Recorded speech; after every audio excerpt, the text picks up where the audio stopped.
ይሁማ በእናትሽ እንዴት እንደሚያምር።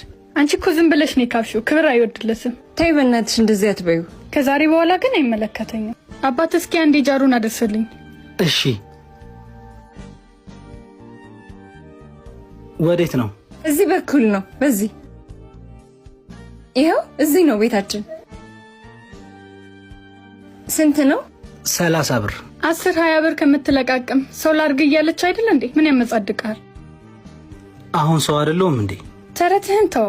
እጹብ አንቺ ግቢና እናግረዋለሁ። ሴቶኝ መጠየቄ ነው እንደዚህ የሚያደርገ? መጠየቅሽ አይደለም ስተትሽ፣ ያለንበት ቦታ ነው። እኔ አልመጥንሽ። ቆይ ምን አድርጌ ነው እንደዚህ የጠላኸኝ? ጠልቼሽ አይደለም፣ ስሜታዊ ሆነሽ አትወስኝ። ከአንቺ ቢያልፍ እንኳን ቤተሰቦችሽ እኔ መቀበል አይችሉም። እነሱን ተዋቸው ነው የምልህ እኮ። እኔ በመቀበል ውስጥ የሚመጣውን ንቀት መቀበል አልችልም። እኔ እኮ ልስጥ አላልኩም፣ ፍቅርንም ኑሮንም እንካፈል እንጂ። እሱን ጊዜ ያሳየናል። ልሂድ። አባት አንተን እኮ የምጠብቀው ማን ይሸከምልናል? መጣ ወንድሜ። አንቺ የኔ ኮንሽ ምንም አያስቸኩልም፣ ሁሉንም ጊዜ ይፈተዋል። የሁሉ አምላክ ነህ አንተ። ቀስ ብለህ አትሄድም እንዴ? ምን ያራግጣል? ባክ 30 ሰዓት ደርሶብኛል። ደንባራ፣ እኔም ቅዳሴ ረፍዶብኛል። ምንድን ያልከው?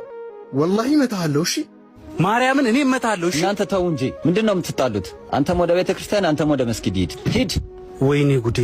አሁን ቆይ ከሰው ተጣልቼ እጄ ላስቀድስ ነው? ምን ሆኜ ነው ግን? ባልፈው ምን አለበት? መስጊድ እየሄድኩ እየጾምኩ እንዴት እሳደባለሁ? ይቅርታ ሳልለውም አልሄድም። ወንድሜ። አቤት። ይቅር በለኝ። እኔ ቅዳሴ ለመድረስ ያየው ሰዓቱን ነው። በእግሬ ፈጥኜ በልቤ ዘግይቻለሁ። ፍቅር የሌለው እግዚአብሔርን አያውቅም። መንገዱ ሰፊ ሆኖ ለምን በጥቂት ነገር እንጣላለን? አውፍ በለኝ። ኢስላም ሰላም ነው። አንተን ሰድቤ ሂጂ አላህ ፊት አልቆም። በቃ አንተም ወደ ቅዳሴ ሂድ፣ እኔም ወደ ሶላት ይሄዳል። ጾማችንን እንደገጠመ ልባችንንም አላህ በፍቅር ይክተምልን።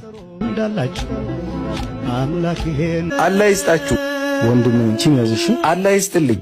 እባክህን መንገድ ምራኝ እስቲ። እሺ ችግር የለውም። እዚህ ቦታ ግን እንዴት ልትመጣ ቻልክ? አይ ወንድሜ፣ የዛሬው ተአምር ነው። እናቴ ታማብኝ አልጋ ከያዘች ቆየች። የሚረዳን የለም። እሷን ማሳከሚያ አይደለም ማስፈጠሪያ አጥቼ ዱዓ አድርጌ ለልመና ቦታ ከአንድ ወጣት ጋር ተገናኘንና ችግሬን ነገርኩት። እሱም ከኔ ጋር ብትመጣ ብር ታገኛለህ ብሎ እዚህ ከደረስን በኋላ ጥሎኝ ሄደ። እና ስሙን ወይንም አድራሻውን አልነገረህም? በፍጹም። ብቻ ነጠላው እጄን ነክቶታል። በየመሃሉ አይዞ ገብርኤል ደግ ነው ይለኝ ነበር። ታዲያ እዚህ በቆምኩበት ቅጽበት ሰው ሁሉ ገንዘብ እየሰጠኝ ማለፍ ጀመረ። ቤተ ክርስቲያን በር ላይ መሆኔን አውቄ ስላለ አላልኩም። የምለው ባጣ ግን በማውቀው አላህ ይስጥልኝ ማለት ጀመርኩ። አሁን ከምግብ አልፌ እናቴን አሳክማታለሁ። ጎሽ ደስ ይላል። እዚህ ድረስ ያመጣ ወጣት ገብርኤል አላሳፈረውም። በሚታይ እጅ ስንሰጥ አምላክ በማይታየው እጅ ይሰጠናል። አየህ፣ ክርስቲያኑ ሙስሊሙ ብሎ በንፍገት አላለፈም። ደግነት ዘር ሃይማኖት የለውም።